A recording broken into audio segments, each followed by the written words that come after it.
මේ වීඩියෝ එකෙන් අපි අද බලන්න යන්නේ කොහොමද බිත්තර පෝච්ඩ් කරන්න කියලා. ඉතින් මේක හරිම රහයි පාන් එක්ක වගේ එහෙම උදේ කෑමට ගන්න. ඉතින් ඇත්තටම මේ මෝල්ඩ්ස් පාවිච්චි කරන ගොඩාක් ලේසියෙන් හදන්න පුළුවන් අර වතුරේ හදන ක්‍රමයට වඩා. ඒනට ඉතින් සමහර අය ආසයි වතුරේ හදලා මේවා කරන්න. ඒනට මම ආස ගොඩක් වෙලාට මේ මෝල්ඩ් එක පාවිච්චි කරලා මේ ඉඩ්ලි හදන පොඩි භාජනය පාවිච්චි කරලා කරන්න මේ තැටිය. ඉතින් ඒකට හොඳට තෙල් ගාලා ඊට පස්සේ ඒකට උතුරන වතුර උතුරන්න තියලා බිත්තර කඩ ඒකට දාලා ඊට පස්සේ ඒකට ලුණු ගම්බිරිස් දාලා විනාඩි 4ක් තියෙන එක තමයි ලේසිම ක්‍රමය මම දකින්නේ. ඉතින් මේකට හොඳට ලුණු ගම්බිරිස් දාලා වහලා තියෙනවා. ඉතින් ඔක හරිම ලේසි මේ විදිහට කරනකොට. ඒ වුණාට ගොඩක් අය මේ ක්‍රමයට කැමති නෑ. ඇත්තට මෙයාලා ආසර වතුරට විනාගිරි දාලා ඒක කරකවලා ඒක මම ඒ විදිහත් ඔයාලට පෙන්නනවා. ඉතින් ඔයාලා දිගටම මේ වීඩියෝ එක බලන්න.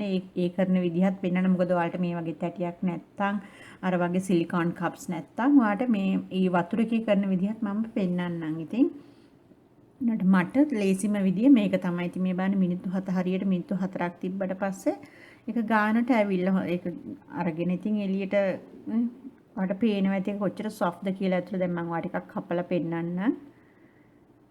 හරි සොෆ්ට් එක ඉතින් රහට එනවා. ඉතින් අනිත් ක්‍රමය තමයි මේ විදිහට.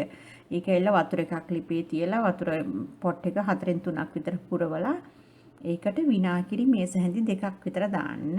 අපි සාමාන්‍ය පාවිච්චි කරන විනාගිරි තියෙන්නේ ඒකෙන් මේස හැඳි 2ක් විතර දාලා හොඳට උතුරන්න දෙන්න. අනිවාර්යෙන් හොඳටම උතුරන්න ඕන. මේක උතුරනකොට තමයි අපි කරන්නේ මේකට ලුණු දාන්න එපා. මොකද මම දවසක් දැක්ක ලුණු දාපුවම ඒ බිත්තරේ හරියට එකතු වෙන්නේ නැහැ කියලා කිව්වා ෂෙෆ් කෙනෙක්. ඉතින් මම ඒක නිසා මමත් ලුණු දාන්නේ නැහැ ඒකට. ඉතින් අනිත් එක තමයි යාලා කරන්නේ මේ වගේ බිත්තර අරගෙන බිත්තර කඩලා මෙහෙම ස්ට්‍රේනර් එකකට දානවා. ඒක අර බිත්තරේ වැඩිපුර වතුර ගතියක් තියෙනවලු පොඩ්ඩක්.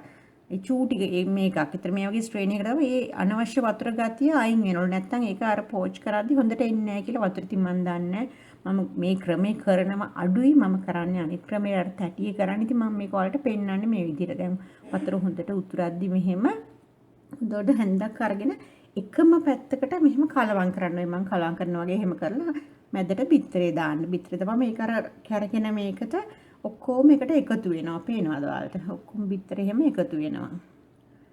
ගොඩක් අය කැමති මේ විදිහට කරන්න. ඉතින් මම නම් අර ලේසි විදිහ තමයි පාවිච්චි කරන්නේ හැමතිස්සෙම. ඔයාලට පෙන්නන නිසා විතරක් මම මේක කරන්නේ. තැටි නැති කෙනෙකුට කරගන්න මේ බිත්තරේ.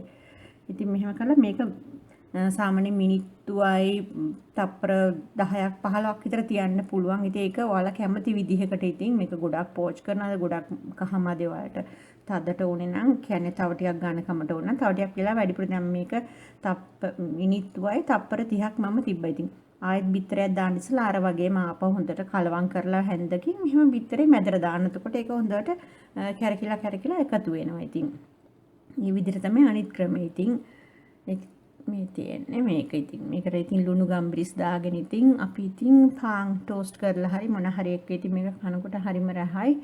ඉතින් ඔයාලත් මේ විදිහට හදලා බලන්න. හදලා බලලා මටත් කියන්න කොහොමද කියලා. ඔයාලා මගේ channel එකත් එක්ක එකතු වෙලා නැත්නම් තාම මාත් එක්ක එකතු වෙන්න.